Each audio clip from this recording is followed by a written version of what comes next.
श्री रामचरितमानस धनुष जग प्रसंग में जो भगवान राम को ईश्वर के रूप में जानते थे वे राम जी से तो प्रेम करते ही थे। जिनके मन में संशय और अज्ञानता था वो अभी भगवान राम के प्रति आकृष्ट हुए बिना नहीं रह सकते। इसमें राम जी की विलक्षणता थी। राम जी की विलक्षणता क्या है? नाथ शंभु धनु भंजनिहारा होहि केहु एक दास तुम्हारा। प्रारंभ में भगवान कितनी विनय पूर्वक परशुराम जी से कहते हैं और अंत तक भगवान राम का समरसता बना रहता है। बैरु राम बड़ाई करहीं बोलनि चलनि विनय मन हरहीं। भगवान राम की वाणी ऐसी है, भगवान राम का चलना ऐसा है, राम की विनम्रता ऐसी है कि जिनके मन में विरोध की भावना है वह भी जब राम जी की वचन रचना को देखता है सुनता है तो मुग्ध हो जाता है। भगवान परशुराम प्रारंभ में तो कुछ कठोर शब्द बोलते हैं पर भगवान श्री राम की शब्द रचना से वे इतने अधिक प्रभावित होते हैं कि जाते जाते श्री राम को बड़ी अद्भुत उपाधि देकर जाते हैं। वह कहते हैं, राघवेंद्र तुम तो विनयशील करुणा गुण सागर हो। लोगों के लिए भी यह सूत्र देते हैं कि मनुष्य के जीवन में विनय होना चाहिए, शील चाहिए और करुणा चाहिए। अपने से जो छोटे हैं उनके प्रति करुणा कीजिए, जो बड़े हैं उनसे विनयपूर्वक व्यवहार रखिए और जो बराबरी के हैं उनके प्रति शील का व्यवहार कीजिए। भगवान श्री राम के चरित्र में आपको सर्वत्र यही मिलेगा। परशुराम जी प्रशंसा करते हुए कहते हैं, विनयशील करुणा गुण सागर और जयति वचन रचना अति नागर। आप वचन रचना में अत्यंत निपुण हैं। आप जानते हैं कि बड़ों से कैसे बोलना चाहिए, कठोर से कठोर बात भी कैसे कहनी चाहिए, क्योंकि ऐसा भी तो हो सकता है अपने से बड़ों के द्वारा भी तो कभी भूल हो जाती है। इस स्थिति में मनुष्य की क्या भूमिका होनी चाहिए इसे आप भली भांति जानते हैं। भगवान राम का जो सामंजस्य का स्वभाव वह प्रकट हो जाता है। एक ओर से लक्ष्मण जी युवा हैं और दूसरी ओर परशुराम जी आयु की दृष्टि से बड़े हैं, पुराने हैं, वयोवृद्ध हैं। एक ओर लक्ष्मण युवक की तेजस्विता है और दूसरी ओर वृद्ध परशुराम जी का अपना स्वभाव है। परशुराम जी ने सचमुच बड़े बड़े कार्य किए हैं। उन्होंने अपराधियों को दंड दिया है, जीवन में कभी लोभ को स्वीकारा नहीं, वासना को स्वीकारा नहीं, लेकिन इतना होते भी कभी कभी जो कमी आ जाती है वह कमी परशुराम जी में आ गई। उनको अपनी पुरानी बातें याद आती हैं कि वे जब देखते हैं कि दूसरा उन्हें महत्व नहीं दे रहा है तो उन्हें बहुत बड़ा आघात लगता है। इसलिए भगवान श्री राम जब कह देते हैं कि आप वंदनीय ब्राह्मण हैं, परशुराम जी बिगड़ कर कहते हैं, निपट हैं द्विज कर जान सिमोही। मैं कोरा ब्राह्मण नहीं हूँ, मैं तो दूसरी तरह का ब्राह्मण हूँ। और तभी अपना इतिहास सुनाते हुए कहते हैं, निपट हैं द्विज कर जान सिमोही। मैं जस विप्र सुनामऊँ तो ही चाप श्रुआ सर आहुति जानू। कोप मोर अति घोर कृषाणु समिज सेन चतुरंग सुहाई। महामहीप भये पशुआई मैं यही परशु काटि बल दिन्हे। समर जग जप कोटि न किन्हे मोर प्रभाव विदित नहीं तोरे। बोलस निदरी विप्र के भोरे निपट द्विज करी जान सिमोही। इसलिए मुझे कोरा ब्राह्मण मत समझो। मैंने अपने जीवन में इतने बड़े बड़े कार्य किए हैं, यज्ञ किए हैं। लक्ष्मण जी स्वभाव से तेजस्वी हैं और भाई नवयुवकों में तो यह प्रवृत्ति तेजस्विता की होती ही है। परशुराम जी चाहते हैं कि लक्ष्मण जी झुकें पर लक्ष्मण जी ईंट का जवाब पत्थर से देते हैं। लक्ष्मण जी जब परशुराम जी से बोलते हैं तो परशुराम जी को लगता है कि यह मेरे इतिहास से परिचित नहीं है, तभी तो इतनी ढिठाई कर रहा है।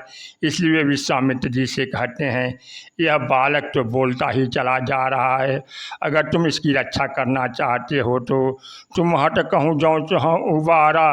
कहे प्रताप बल रोष हमारा, मेरा प्रताप मेरा बल और मेरा क्रोध इसे बताओ। और जब यह उसे सुन लेगा तो इसकी हेकड़ी शांत हो जाएगी। विश्वामित्र जी तो चुप रह गए, कुछ बोले नहीं। पर लक्ष्मण जी ने तुरंत व्यंग भरा उत्तर देते हुए कहा, अपने मुँह तुम आपनी करनी, बार अनेक भांति बहुबरनी। नहीं संतोषु तब पुनि कछु कहूँ, जनिर सरो की दुसह दुख सहूँ। महाराज, आपके प्रताप को आपसे बढ़िया और कौन सुना सकता है। इतना तो आप सुना ही चुके हैं, तब और कुछ बाकी हो तो उसे भी सुना दीजिए। इसका परिणाम होता है कि परशुराम जी का क्रोध और भी बढ़ जाता है। अब भगवान राम के समस्या यह है कि वह अपने भाई लक्ष्मण का पक्ष लें कि परशुराम जी का, जिनके चरणों में सभी लोग प्रणाम करते हैं। भगवान श्री राम और लक्ष्मण जी ने भी कुछ समय पहले परशुराम जी के चरणों में नमन किया था। इस समस्या का समाधान भगवान राम किस कौशल से करते हैं वह देखने योग्य है। प्रत्येक व्यक्ति लक्ष्मण जी की वाणी से घबरा जाता है और सबको यह चिंता हो रही, बस अब फरसा चलेगा। और तब सब लोग एक स्वर से कह उठते हैं, छोट कुमार खोट बड़ भारी, छोटा भाई तो बहुत खोटा है। और परशुराम जी ने भगवान श्री राम को उलाहना देते हुए कहा, राम, तुम स्वयं तो बड़े सज्जन हो, लेकिन दूसरों को वश में नहीं रख पाते हो। जब तुम्हारा छोटा भाई तुम्हारे आचरण का अनुगमन नहीं करेगा तो और कौन करेगा। परशुराम जी ने तो यह आरोप तो लगाया था भगवान राम पर, लेकिन लक्ष्मण जी ने तुरंत परशुराम जी से कह दिया, मैं तुम्हार अनुचर मुनिराया। महाराज, मैं तो आपका अनुयायी हूँ। यदि बड़े छोटों से कोई कार्य लेना चाहें तो उनको स्वयं भी अपने आचरण का आदर्श उनके समक्ष रखना चाहिए। लक्ष्मण जी का व्यंग्य था कि आप स्वयं तो क्रोध करें और मुझसे क्रोध छोड़ने को कहें, यह कैसे होगा।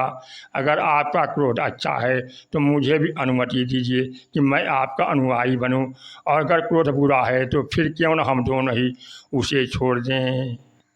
भगवान राम की भूमिका कितनी संतुलित है, उनके चरित्र से कितना सामंजस्य है। लक्ष्मण जी को नियंत्रित करने की आवश्यकता है, पर श्री राम ने उन्हें कैसे नियंत्रित किया।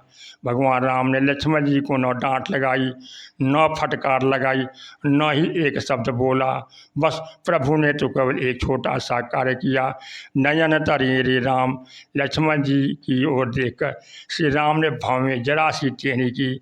फिर तो एक ऐसा अद्भुत दृश्य सामने आ गया कि परशुराम जी को स्वीकार करना पड़ा कि जो बालक मुझे बड़ा अनुशासनहीन लग रहा था, वह तो राम के दृष्टि मात्र से इतना भयभीत हो जाता है। क्या भूल लक्ष्मण जी की ही थी? परशुराम जी में कुछ कमियां नहीं आ गई थी? क्या बड़े की भूल नहीं मानी जाती? इसलिए भगवान राम अपनी वचन रचना की अनोखी शैली में परशुराम जी को शांत कराने की चेष्टा करते हैं। वे परशुराम जी के ही वाक्यों को धीरे से उन्हें याद दिला देते हैं। उन्होंने कहा, महाराज, अभी आपने के मुख से निकला था, रे नृप बालक, अरे बालक। तो महाराज, जब आप अपने श्री मुख से उसे बालक स्वीकार कर चुके हैं, तब तो मैं आपको बस इतनी सी बात याद दिलाऊंगा कि नाच करहूँ बालक पर छोहू। महाराज, बालक तो वात्सल्य का पात्र होता है। बालक से तो करुणा, कृपा और वात्सल्य का ही व्यवहार करना चाहिए। आपको असंतुष्ट नहीं होना चाहिए। और धीरे से यह भी कह देते हैं कि महाराज, इसमें केवल बालक लक्ष्मण का ही दोष नहीं है। इस लड़के को तो आप वेश देखकर भ्रम हो गया था कि जो तुम औते हो मुनि की नाई, पदरज श्री सुधरत गोसाई। क्षमौ चूक न जानत गेरी, चाहिए विप्र कृपा घनेरी। हम ही तुम सर बड़ी कसना था, कहूँ न कहाँ चरण कह माथा। राम मात्र लघु नाम हमारा, परशु सहित बड़ नाम तुम्हारा। देव एक गुण धनुषा मारे, न गुण परम पुनीत तुम्हारे। सब प्रकार हम तुम संहारे, इसलिए क्षम हो विप्र अपराध हमारे। भगवान श्री राम ने कहा, महाराज, आपका वेश देखकर इस लड़के को जोश आ गया।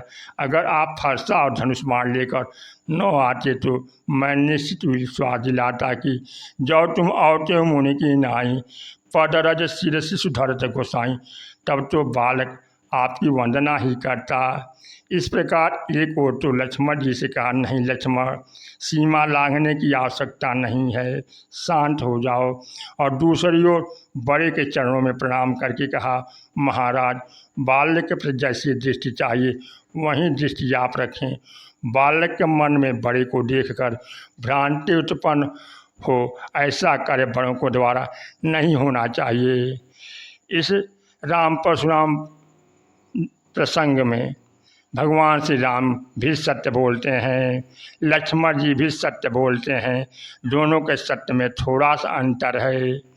दृष्टांत रूप में समझें तो कोई बढ़िया जलेबी शुद्ध घी में बनाए तो और शीरा में न डुबोए किसी को खाने को दे दे तो खाने वाला शुद्ध घी की जलेबी का स्वाद नहीं ले पाएगा।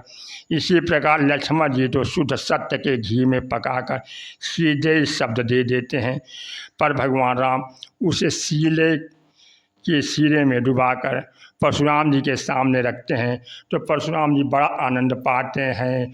अब भगवान श्री राम की तथा मधुर भरी वाणी में स्तुति करते हुए उपाधि दे देते हैं, विनयशील करुणा गुण सागर, जयति वचन रचना अति नागर।